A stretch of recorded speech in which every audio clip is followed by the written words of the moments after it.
जंग तेरे जंग का बेशुमार बेशुमार।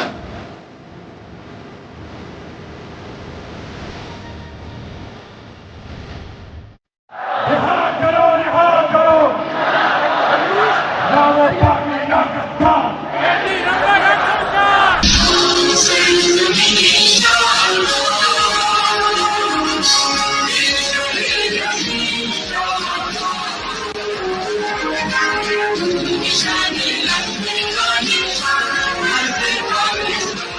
जज्बा है, जुनून है। जान मेरी जान है, वतन की आन बान है।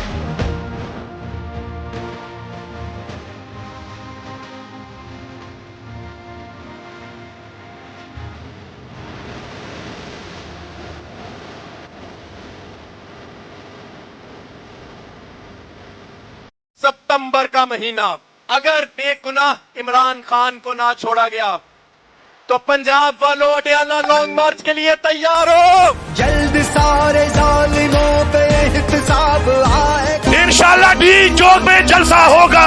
अगर एनओसी नहीं मानोगे, हमें इमरान खान ने कानून की पासदारी का बोला है, आइन की पासदारी का बोला है। कोने कोने में पैगाम पहुंचाओ कि इमरान खान पे जान देने वाले अभी जिंदा है।